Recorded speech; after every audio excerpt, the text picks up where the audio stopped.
and welcome back to Cuckoo for Books.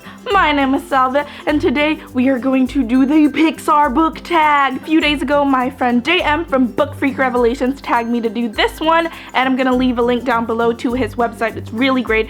You guys should check it out. He is probably one of the funniest bloggers I know. So today I'm going to be joined by my little Vinylmation, and luckily I have quite a few Pixar ones, so they're gonna be my buddies today. First off, we have Toy Story, and you have to choose a book where you wish the characters would come to life. And I chose Harry Potter because, let's face it, if the characters were alive, that would mean their world is alive. That would mean we have magic in our world. That would mean I would get to go to Hogwarts or another wizarding school. That would mean amazing life. Next up, we have A Bug's Life.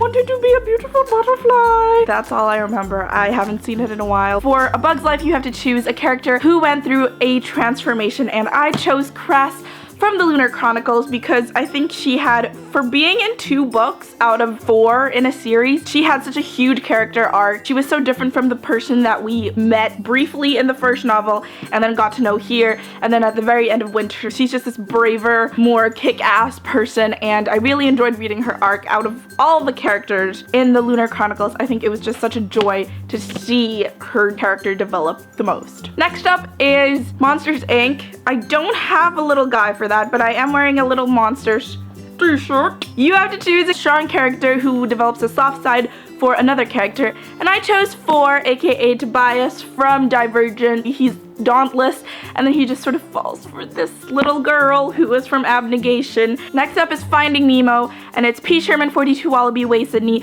Choose a book that has an address or a quote that's imprinted in your mind for forever. I just chose The Realms of the Gods by Tamora Pierce. There's this one sentence, and particularly one conversation in the book that I've read over and over so many times that I've memorized it, and one of it is her quote saying that love is fair wondrous. I like the way that 2 words meld together, fair wondrous. Next up, we have The Incredibles.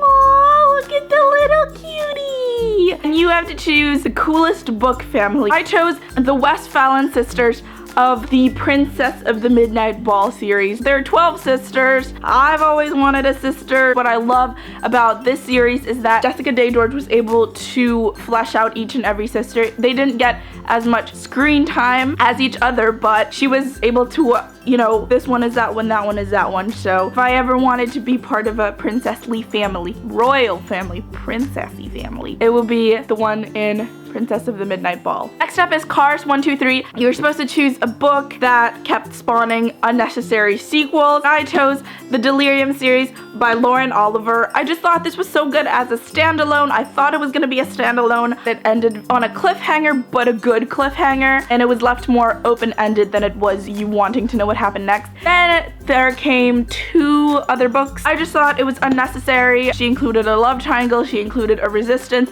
It just sort of turned into a regular dystopian that the rest of the series I didn't like as much. As a standalone, it would have been great. As a series, wasn't a fan. Next up is Ratatouille. Choose a book with a non-human character or a humanoid character. Hear me out, but I chose another Tamora Pierce novel. It's called Trickster's Choice. One of the main characters is a man who, like 2 weeks ago, was a crow, and because he was turned into a human, he very much acts and thinks like a crow. Even as a human, he'll refer to things as his nest or as his mate or very animal-like terms.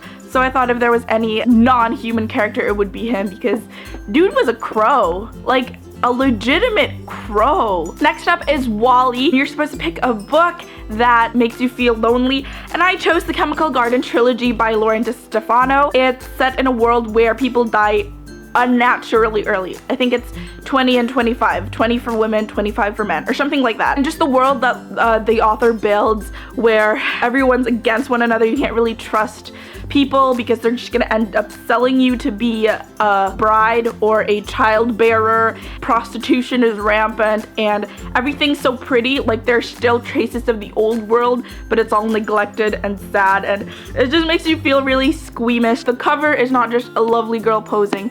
This is like a prostitute who's been so drugged out that's why she's like, ugh. Very depressing babies right there. Next up is Brave, and you're supposed to choose a book with a strong mother-daughter relationship. Because the TV series is fresh on my mind, I am gonna go with City of Bones by Cassandra Clare. The impetus for Clary's actions all in the first and second book, I believe, was to save her mom, and vice versa. Jocelyn's actions in the past were all to protect Clary, so strong mother-daughter. Can I choose me and my mom? Pretty strong if we were in a book. I think we could count. Next up is Up. And you're supposed to choose a book whose characters you got emotionally attached to very, very quickly. I chose The Royal We by Heather Cox and Jessica Morgan. I think just right from the off, I fell in love with Bex, the main character, and then very quickly you fall in love with her friends and Nicholas, the prince. Even now, I still love them because they're so funny. The book is so well written. I need a sequel, guys. You have enough material. I can see you live tweeting Will and Kate in India. Come on, guys. Last book is Inside Out, and you're supposed to choose a book that could very well be part of your core memories.